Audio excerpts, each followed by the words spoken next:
Le Conseil des ministres de ce mercredi 6 septembre, le premier après les vacances gouvernementales, a approuvé un contrat pour la fourniture d'un système intégré d'identification, de contrôle de voyageurs et de gestion de l'immigration aux frontières. Un contrat conclu le 17 août 2017 entre la Côte d'Ivoire et les sociétés Securiport SA et Securiport LLC. Cette nouvelle convention prend davantage en compte la volonté du gouvernement de rendre l'aéroport international Félix Houphouët-Boigny plus compétitif et plus sûr.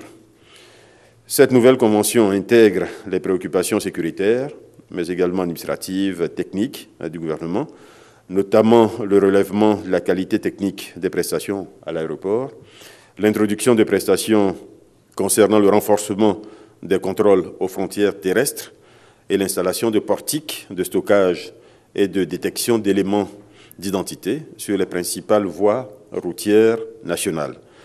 Il s'agit ici principalement de l'installation de 4 portiques aux frontières du Ghana, du Libéria, du Mali et du Burkina et un portique à l'aéroport Félix Houphouët-Boigny d'Abidjan.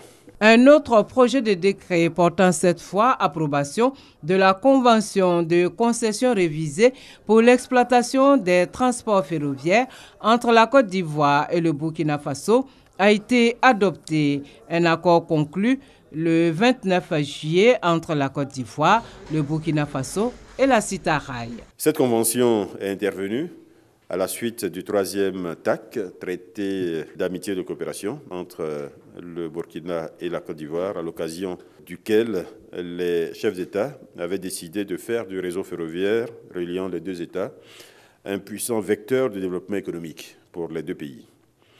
Cette nouvelle convention modifie l'étendue de l'engagement du concessionnaire qui assume désormais la responsabilité des investissements de réhabilitation du réseau. Le programme d'investissement convenu porte sur un montant de 400 millions d'euros, environ 262 milliards de francs CFA. Et le début des travaux est prévu pour la mi-septembre 2017. Nous y sommes déjà.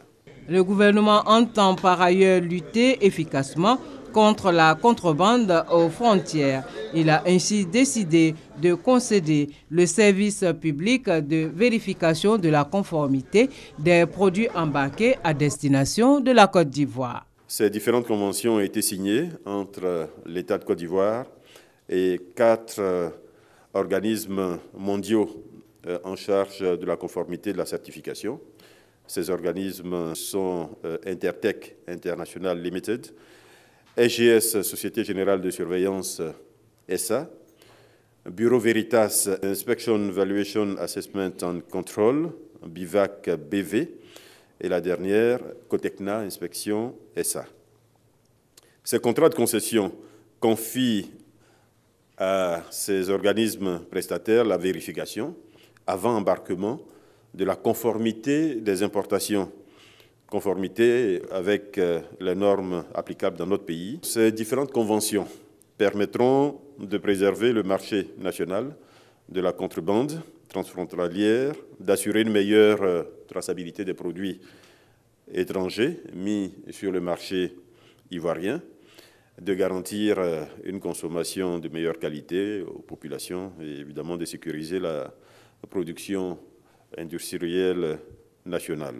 Les problèmes survenus à l'occasion de l'organisation de l'édition 2017 du Hadj ont également fait l'objet d'une communication. Il concerne principalement 2 agences sur les 14 opérateurs privés retenus par l'État. L'agence Méridien Hadj et Oumoura et l'agence EIMPC.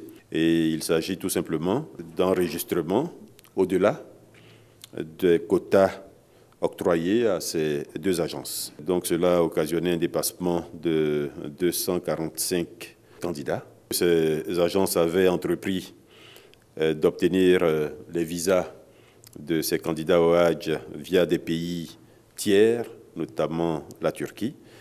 Et cette opération n'ayant pas marché, évidemment, les dossiers ont été bloqués. Donc, dans le cadre de la résolution de ce problème, 2 mesures ont été arrêtées. La première, évidemment, c'est le remboursement intégral des pèlerins qui le souhaitent. Et deuxièmement, la prise en compte en priorité sur le Hajj 2018 des pèlerins qui souhaitent maintenir leur inscription. Les candidats concernés sont donc invités à contacter ces agences pour récupérer leurs fonds ou reconduire, pour ceux qui le souhaitent, leur inscription pour le Hajj 2018.